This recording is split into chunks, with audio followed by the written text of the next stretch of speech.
illallah, la ilaha illallah, la ilaha illallah, la ilaha illallah, la ilaha illallah, la ilaha illallah, la ilaha illallah, la ilaha illallah, la ilaha illallah.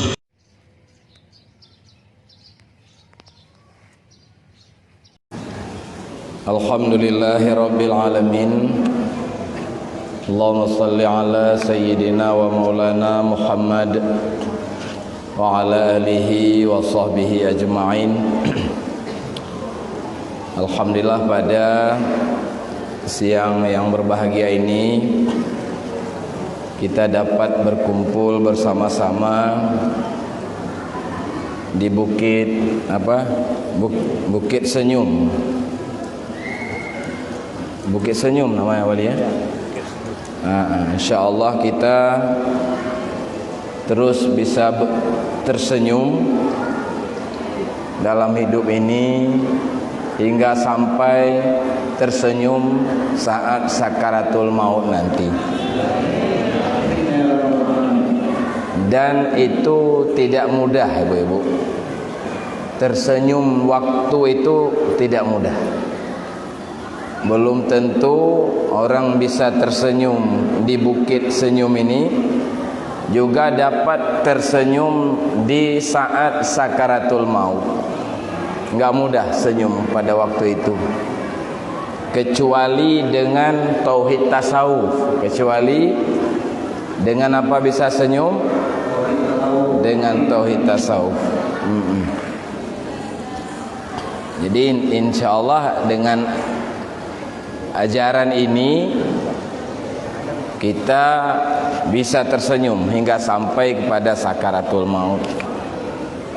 Maka oleh karena itu kita berjuang bersama wali-wali Nanggro yang ada di Kepulauan Riau dan di Batam ini.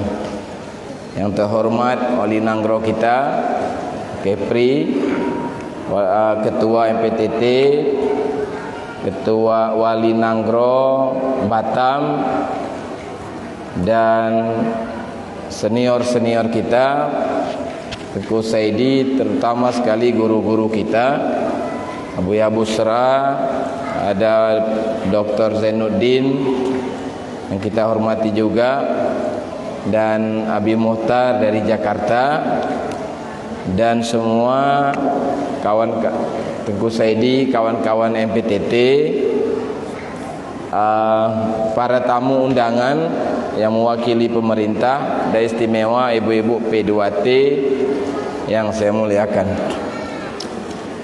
Itulah cita-cita kita ibu-ibu dengan ajaran tauhid tasawuf ini. Kenapa saya katakan begitu ibu-ibu?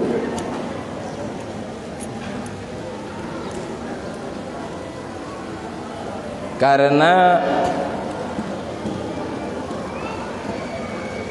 tauhid itu dia ada tingkatan-tingkatannya.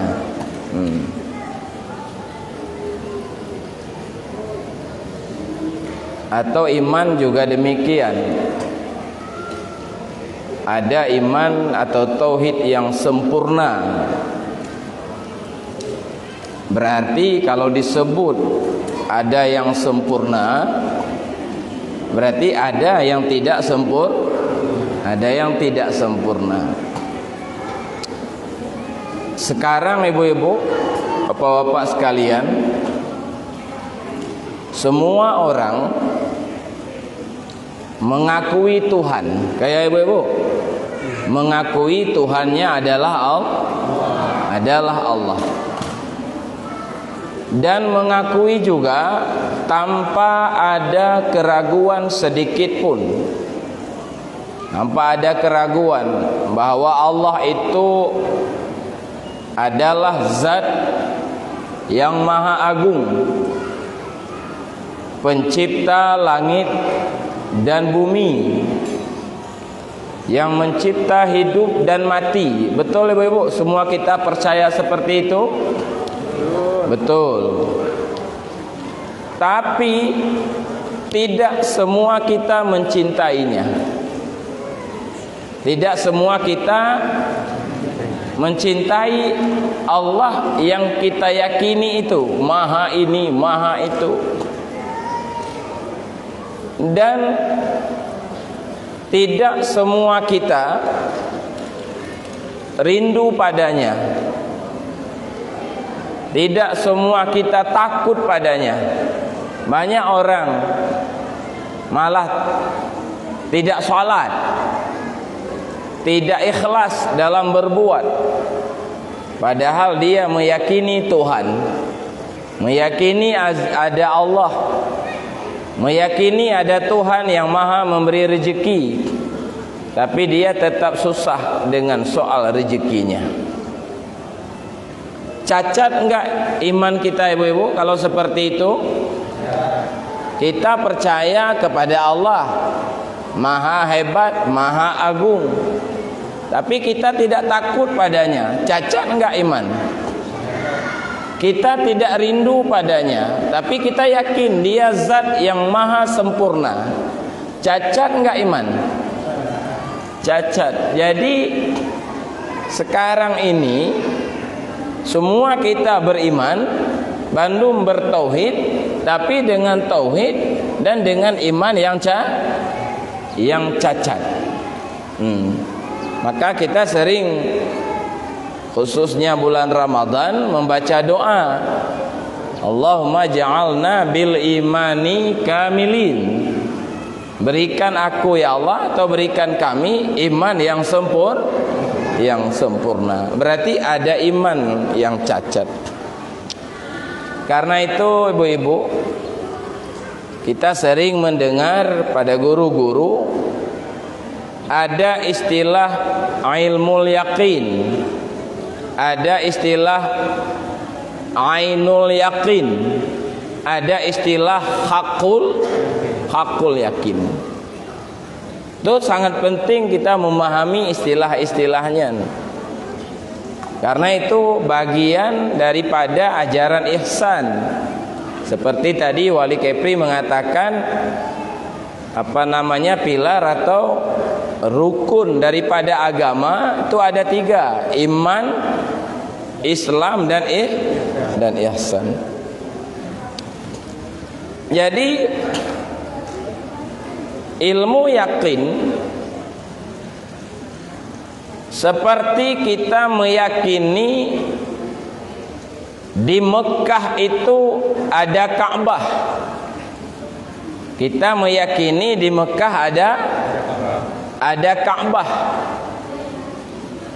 Percaya enggak ibu-ibu di Mekah sana ada Ka'bah? Tetapi kita enggak pernah melihatnya. Kita enggak pernah melihat Ka'bah, dan kita tidak ragu tentang keberadaan Ka'bah. Nah, meyakini seperti itu namanya ilmul yakin. Apa namanya? Ilmul yakin. Walau kita belum pernah ke Mekah, tapi kita enggak ragu di Mekah itu ada Ka'bah. Jadi percaya adanya Ka'bah, tidak ragu sedikit pun adanya Ka'bah di Mekah, yang ilmul yakin. Lalu ibu-ibu, bapak-bapak, kita berangkat ke Mekah. Kita berangkat ke Mekah, ke tanah suci. Kita berdiri di hadapan Ka'bah.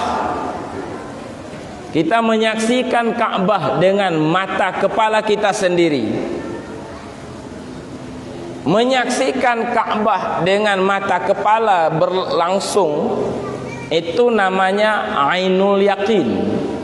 Apa namanya? Ainul yakin. Di situ enggak perlu lagi kepada dalil.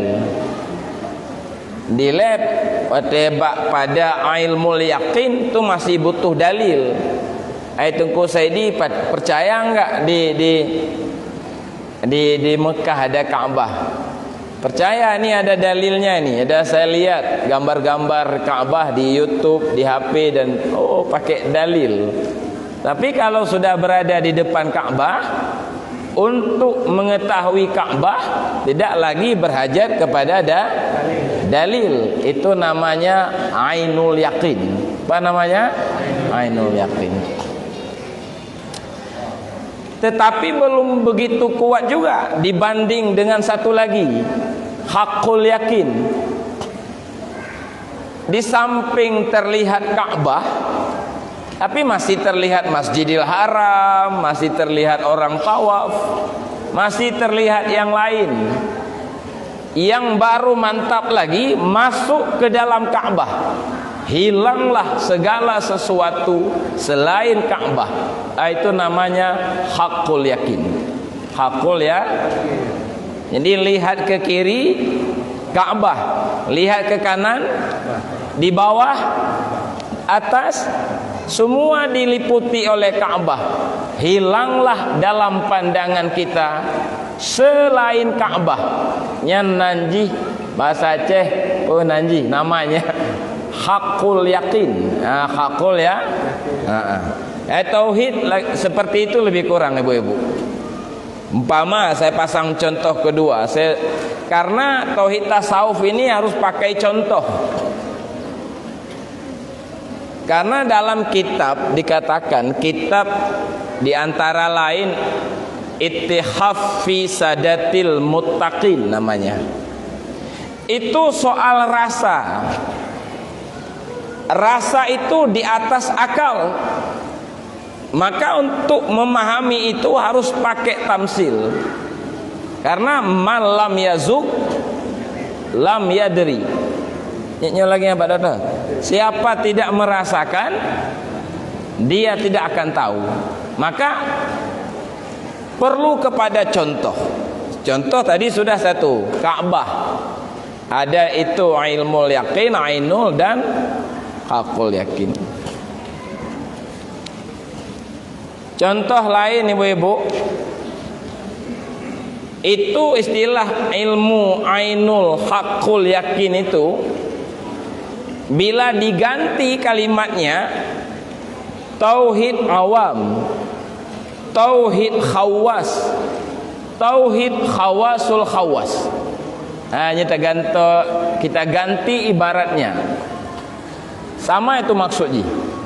Boleh juga disebut tauhid kalam, itu yang pertama. Untuk yang kedua, tauhid tasawuf. Untuk yang ketiga disebut tauhid sufi atau tauhid irfani. Nah, contoh lain ibu-ibu, ini mudah dimengerti. Sampai berita ke Aceh umpamanya, bahwa di Batam itu ada wali Nanggro yang bernama Bapak M. Nur. Nah, di Kepulauan Kepri ada wali Nanggro, namanya siapa? Pak M. Nur. Itu sampai berita ke Aceh. Yang membawa berita Bapak Gubernur. Nah, mana Pak Gubernur ibu-ibu? Pak Gubernur yang mana? Ini yang sebelah kanan saya nih. Tadi dibilang oleh Bapak Wakil Wali Kota, atasan saya. Nah, dan sah itu, sah. Nah, kayak Pak Dokter. Lagi Pak Dokter ini hebat sekali dokternya. Kalau yang lain-lain dari kampus, ini langsung gelar dari Majelis Tauhid Tasawuf, dari waliullah, dari Abuya. Begitu kira-kira, dari orang saleh. Ya ibu-ibu, yang membawa berita ke Aceh Bapak Gubernur, Bapak Saifuddin. Apa beritanya? Hei orang Aceh, ketahuilah bahwa di Kepulauan Riau ada orang hebat yang kaya raya, namanya Wali Nanggro, M. Nur namanya. Sudah ibu-ibu.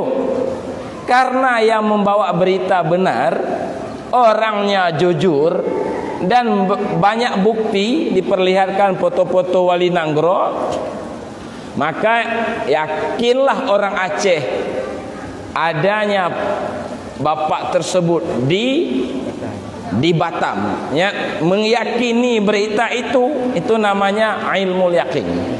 Nah, kayak Bu ya, ini Abu ya lebih tahu nih, saya ngomong aja. Nah, ibu-ibu. Lalu ibu-ibu, bapak-bapak, salah seorang atau sebahagian masyarakat Aceh yang ada di Aceh, umpamanya saya datang mencari berita itu, datang saya ke Kepulauan Kepri ini, ke Batam ini, saya datang, saya tanya sama Pak Gubernur yang membawa berita, syarat-syarat untuk bertemu dengan Wali Nanggro itu apa, Pak? Nah, saya pelajari itu. Karena menurut berita dia kaya raya, dermawan, sangat pemurah.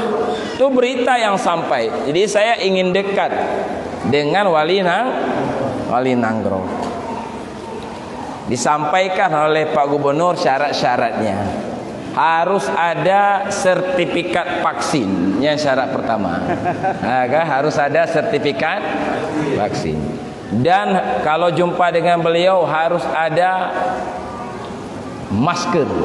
Maskernya 2, yang untuk yang kecil dan yang penuh muka. Karena masker pakai kaca nako itu ibu, kuno. Syarat apa lagi? Tidak boleh duduk dekat, harus jaga jarak. Macam aturan-aturan diberikan oleh Bapak Gubernur. Nanti Ustaz, kalau turun pesawat dari bandara jangan langsung ke rumah Bapak, ke rumah Wali Nanggro. Bagaimana juga lihat dulu, karena beliau baru menerima tamu hari Minggu. Oh, berat lah kok aturannya. Dan tidak boleh siang hari karena beliau istirahat. Seluruh aturan-aturan itu saya lakukan karena saya ingin dekat. Singkat cerita ibu-ibu, singkat cerita karena panjang ceritanya untuk berjumpa ini. Karena orang besar, ya kan? Orang kaya raya. Bertemulah saya dengan Wali Nanggro. Singkat cerita, diterimalah saya sebagai karyawan, sebagai bawahan beliau. Tidak lama setelah itu, saya uang sudah banyak, mobil sudah baru, rumah sudah baru. Pemberian Wali Nanggro, atau dalam contoh itu sebagai bos saya, sebagai atasan saya. Apa ibu-ibu saya diberikan oleh Wali Nanggro? Rumah baru, mobil baru, istri Batam, istri Batam. Iya, amin dibilang. Ini kalau mustajabah salah Bang Ari ini. Diberilah istri baru dari Batam. Istri apa namanya? Kalau istilah orang Aceh, istri gelap. Istri terang tetap di Aceh. Baik contoh ibu-ibu ya. Tapi kalau walaupun contoh Bang Ari sudah bilang amin. Padahal saya nggak serius. Kan Buya Busra tadi malam amin juga. Jadi 2 kali sudah amin. Saya tunggu yang ketiga ini. Lalu bapak-bapak, ibu-ibu, datanglah cahaya wali ke dalam batin saya.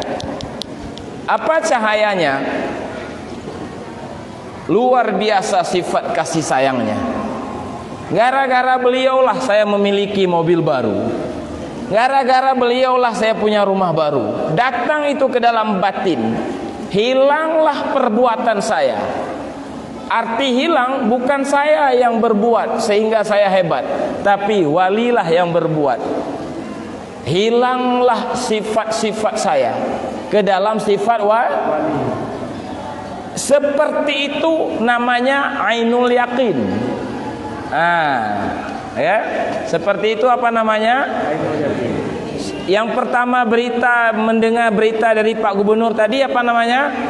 Ilmu yakin. Sekarang saya bukan lagi ilmu yakin, tetapi sudah sampai kepada ainul yakin. Ya, Bapak. Sudah ibu-ibu? Sudah paham contoh? Baik, sedikit lagi. Ada satu lagi tingkatan. Saya kalau berjumpa, kalau duduk dengan beliau, karena cahayanya terus menerus datang ke dalam batin. Sekarang sudah dibeli lagi sepeda motor baru. Sekarang sudah ditambah lagi perusahaan di bawah pimpinan saya. Semakin bertambah-tambah. Maka cahayanya pun semakin bertambah-tambah datang ke batin. Tahapan yang paling tinggi, kalau saya duduk dengan beliau, hilanglah ingatan kepada selain beliau. Nyan nanji hakul yakin. Saya lupa kepada anak saya. Saya lupa kepada istri saya. Kalau duduk dengan wali, itu namanya hakul yakin, ibu-ibu. Seperti kisah yang paling terkenal, dan itu banyak dalam kitab-kitab tasawuf. Seperti wanita-wanita Mesir berada di hadapan Nabi Yusuf. Itu terjadi hakul yakin. Pernah dengar ibu-ibu kan? Wanita Mesir diberikan pisau oleh Siti Zulaikha, diberikan buah-buah manis, lalu dipanggil Yusuf oleh Zulaikha. Yusuf, datang ke ruang tamu kamu. Siap ibu kan?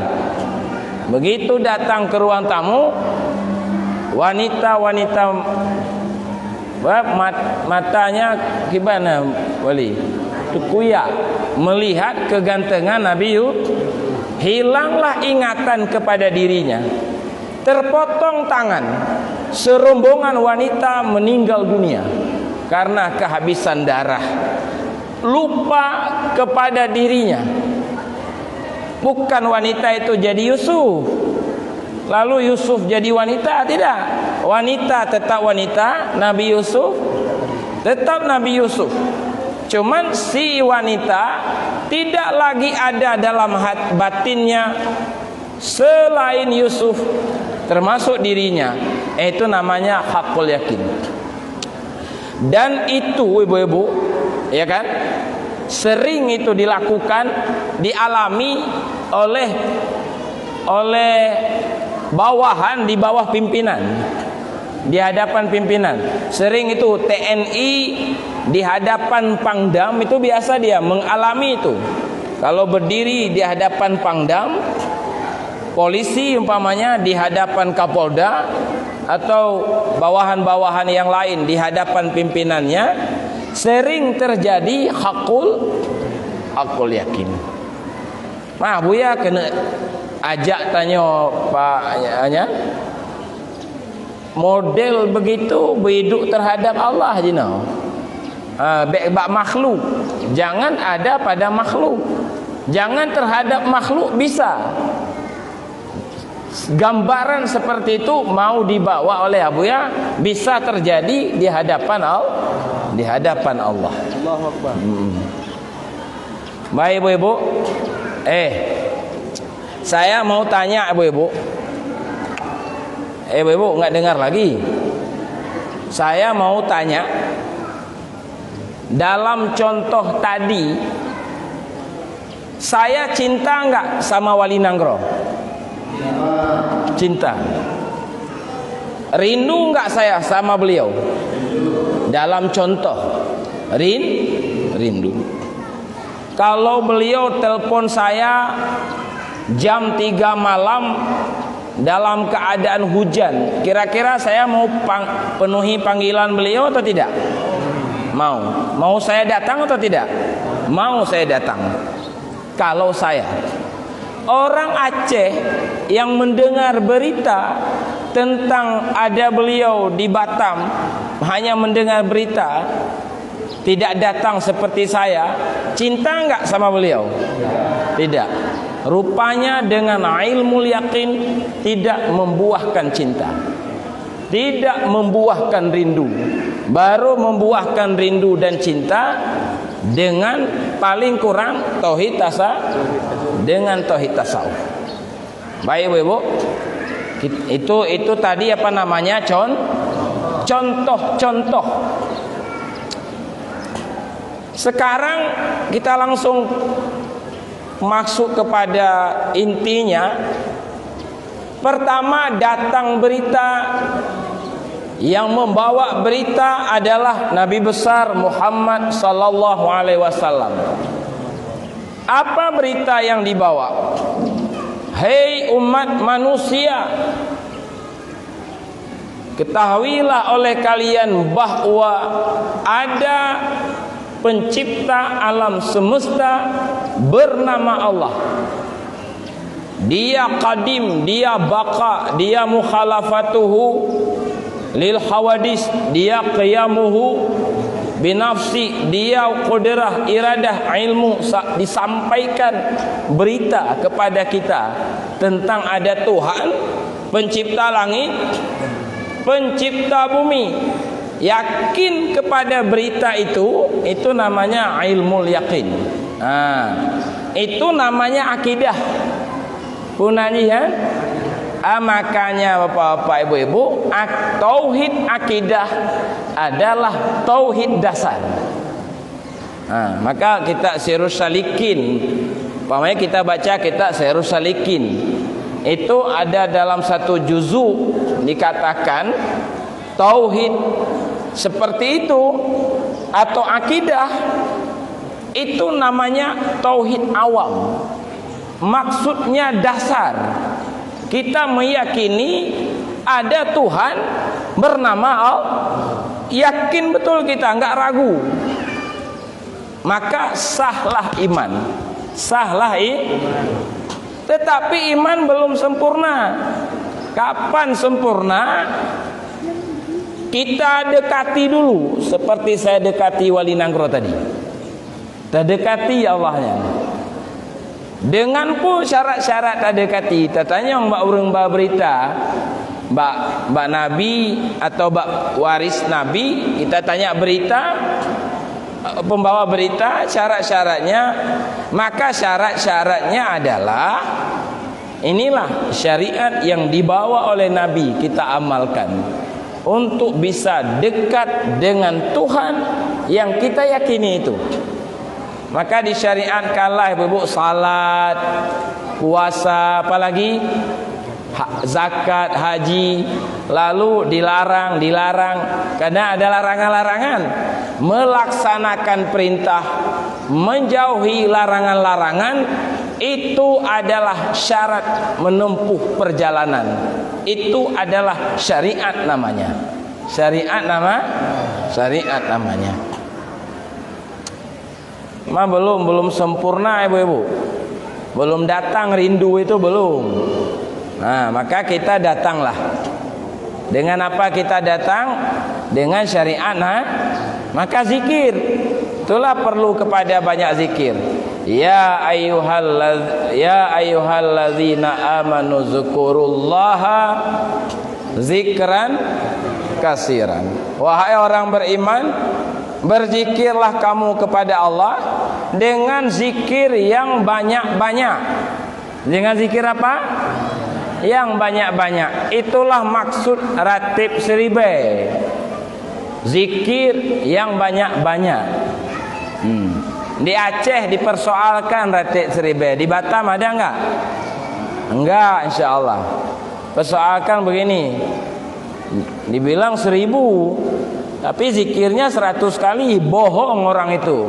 Bukan, itu kiasan saja itu. Kiasan.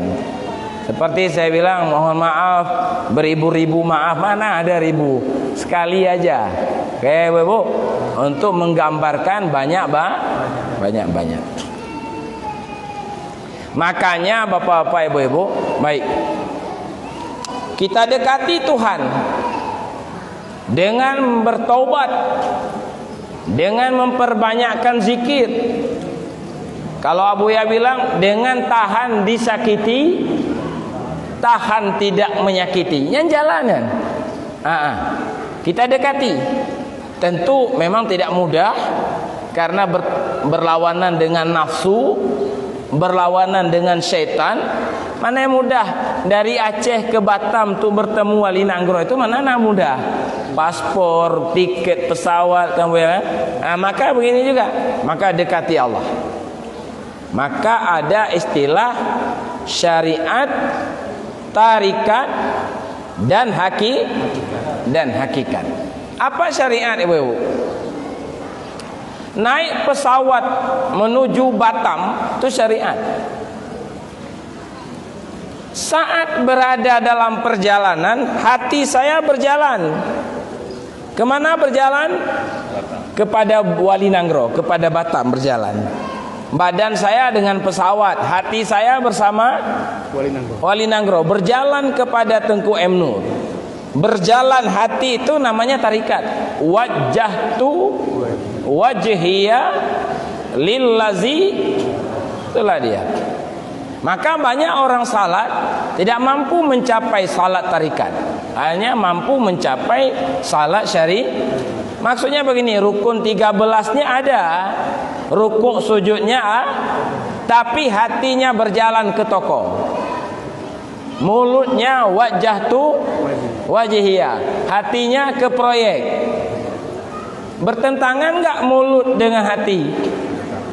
Maka nilai kita beribadah itu kurang sekali. Maka itu namanya ibadat salat syariat. Belum mampu mencapai salat pada tari. Enggak ada wajah tu itu, bohong itu. Gusaidi sudah sampai ke makam itu. Hatinya sudah berjalan. Insyaallah. Apalagi gubernur. Baik. Nah, ibu-ibu, sudah tahu ibu-ibu istilah tarikat? Hati berjalan. Bila ini dia, seperti kata kitab, banyak kitab, di antara lain Muraqiyah Mudiyah. Bila sudah berhimpun itu syariatnya, tarikatnya benar, hati berjalan, insyaallah berhasillah kita mencapai makam hakikat. Apa makam hakikat? Terlihatlah perbuatan Allah, terlihatlah sifat Allah. Disitulah datang cinta dan rindu, baru merumpuk cinta dari. Itulah ibu-ibu maksudnya tauhid tasawuf. Tauhid bagi orang yang bertasawuf. Tasawuf maksudnya tarikat. Tauhid bagi orang yang bertarikat. Maka datang rindu ke dalam batinnya. Sudah rindu ibu-ibu? Nah, bila kita sudah merasakan itu, di antara kelebihan yang kita dapati, timbulnya kelezatan dalam beribadat. Seperti dirasakan oleh orang-orang arif, oleh Pak Doktor Zainuddin, oleh Ketua, oleh Pak Gubernur, oleh apalagi oleh Abu. Di sinan ke merumpuk kelezatan dalam beramal. Bila itu sudah kita peroleh, itulah tanda amal ibadah diterima oleh Allah. Makanya kita hikam mengatakan, rubbama fatahalaka babat ta'ati wa ma fatahalaka babal qabul. Boleh jadi Allah membuka bagi anda pintu taat, tetapi Allah tidak membuka bagi anda pintu diterima taat. Cuma satu pintu dibuka, pintu taat. Pintu terima belum tentu dibuka, belum tentu ibadat kita diterima. Itu maksudnya tanda-tanda ibu-ibu ibadat diterima oleh Allah. Di mana tandanya? Ada kelezatan saat melakukan ibadah. Lezat. Tahu lezat ibu-ibu? Seperti seorang cowok jatuh cinta sama seorang cewek. Itu kira-kira sanggup enggak duduk sama dia sampai 2 jam? Sanggup, Bu? Sanggup. Bosan enggak? Tidak. Semangat enggak? Tetap semangat. Padahal 2 jam. Ya Bu ya, pengalaman dulu kan begitu Bu ya. Ini contoh. Jadi kenapa Ibu-ibu 2 jam itu bertahan? Karena cinta. Bahkan emas sebanyak apapun jumlahnya untuk menikahi dia nggak terasa mahal. Nggak ada artinya karena cinta. Nah, jadi ibu-ibu, bapak-bapak sekalian, baru kita peroleh kelezatan itu dengan cinta. Dan itu nggak bisa dicapai, melainkan kita, itulah kelezatan nggak bisa dicapai, melainkan kita mencintai dan rindu pada Allah, baru merumpok. Dan nggak mungkin dicapai cinta dan rindu kecuali tajalli perbuatan dan sifatnya di dalam batin kita. Seperti tajalli sifat wali nanggro tadi ke dalam batin saya, datanglah cinta dan rindu. Nah ibu-ibu, itulah tauhid hakiki namanya.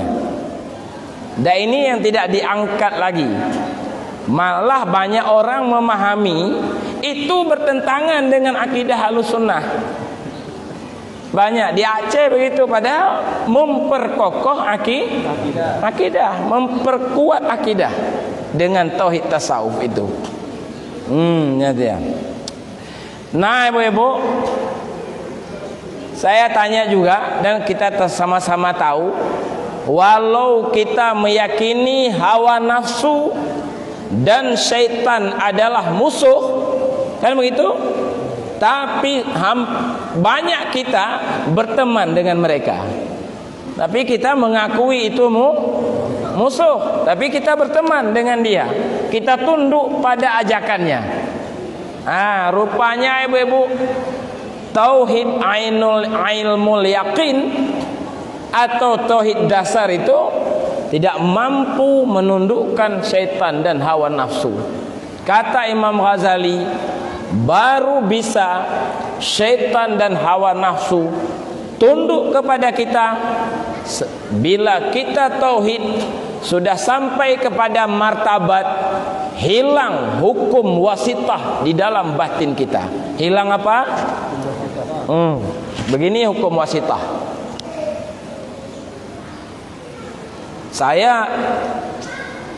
Saya membawa ini ibu-ibu, surat yang ditanda tangani oleh presiden. Dengan surat ini saya mudah kemana saja. Saya datang ke gubernur apapun, saya minta bantuan mudah, karena surat saya ditanda tangani oleh presiden. Kayak ibu-ibu. Nah, saya mau tanya ibu-ibu, pada hakikatnya yang memudahkan urusan saya surat ini atau presiden? Jadi batin saya melampaui perantara, tidak melihat sebab, tapi melihat musabbib asbab yang membuat itu adalah tauhid hakiki. Itulah yang dimaksud oleh Abu Ya, tauhid tasawuf. Makanya Bapak Ibu, kalau kita baca umpamanya kitab Durrun Nafis, itu dalam perbuatan makhluk terbagi kepada 4 mazhab. Pertama Jabariyah, sesat. Yang kedua Qadariyah, sesat. Yang benar, yang ketiga Ahlussunnah wal Jamaah. Tapi walau benar tidak sempurna. Yang sempurna adalah mazhab yang keempat, mazhab kasyaf namanya.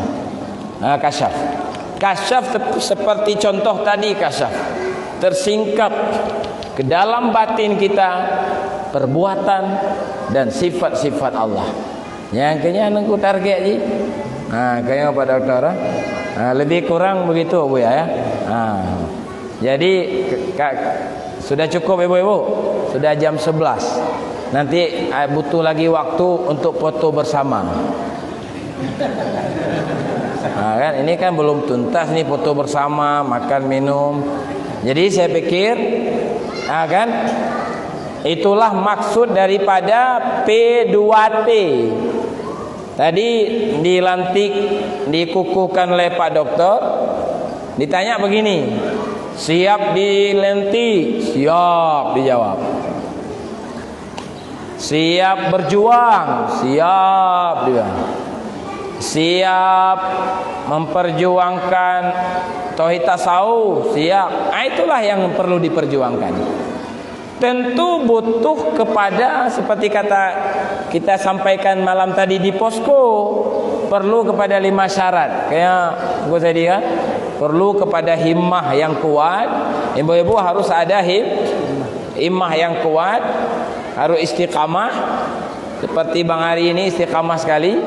Dari Jakarta mau datang ke Batam, tapi acara di Jakarta orang Batam nggak datang. Nah, ini baru mantap. Ada juga, ada insya Allah. Ibu-ibu di sana, ada di Banda Aceh sudah ramai juga P2T. Nanti insya Allah ya, nggak janji tanggalnya. Saya bawa semua ke Batam. Semua orang P2T Aceh saya bawa ke sini. Insya Allah. Tapi syaratnya P2T sini mau ikut waktu pulang. Dah ibu-ibu. Jadi gambarannya seperti itu. Sudah dipahami. Ini tidak begitu bagus penyampaian. Lebih bagus ini disampaikan oleh Buya Busra, oleh Pak Doktor, apalagi oleh Abuya kita. Tapi gambarannya saya pikir bisa dipahami. Itulah namanya tauhid tasawuf. Abuya ingin menyelamatkan keimanan kita, ingin meningkatkan ketauhidan kita supaya selamat kokoh. Makanya banyak janji-janji Allah. Umpamanya begini, orang-orang yang beriman akan dijadikan khalifah di muka bumi. Itu iman kamil maksudnya. Kan iman sembarangan nenggu. Orang-orang yang beriman akan diganti rasa takut dengan rasa aman. Takut kepada Covid diganti dengan rasa aman. Dan diperkokohkan agama mereka. Itu janji ayat dalam salah satu ayat kepada orang-orang banyak sekali janji Allah pada orang-orang beriman. Kalian tetap tinggi jika kalian beriman. Itu maksudnya iman kamil. Ini ternyata kita nggak tinggi lagi ini. Dulu dihormati. Kata Imam Ghazali, itulah tauhid para nabi, itulah tauhid para sahabat. Mereka nggak pakai dalil-dalil kayak pada orang. Maka kita istiqamah aja bersama Buya. Walau kita belum sampai kepada makam itu ibu-ibu, setidaknya kita sudah berada dalam rombongan. Rombongan. Insya Allah. Kalau tentu sopirnya akan sampai kepada maksud. Tapi bukan hanya sopir, seluruh penumpang dan rombongan juga sampai kepada tujuan. Nah, insya Allah itu saja barangkali yang dapat saya sampaikan pada siang hari ini. Kalau ditanya maulid apa, itulah maulid. Yang hakikat maulid itulah dia. Nah ya, mudah-mudahan kita bisa memperoleh dengan memperbanyak zikir. Itu saja Bapak Ibu yang dapat saya sampaikan. Banyak kekurangan, saya mohon maaf. Saya datang ke sini bukan untuk menyampaikan dakwah sebenarnya, tetapi hanya untuk bersilaturahmi, ingin melihat perkembangan yang ada di kepulauan ini atau di Batam ini. Dan alhamdulillah saya bertambah semangat. InsyaAllah semangat Batam akan saya bawa pulang ke Aceh. Itu saja, terima kasih. Assalamualaikum warahmatullahi wabarakatuh.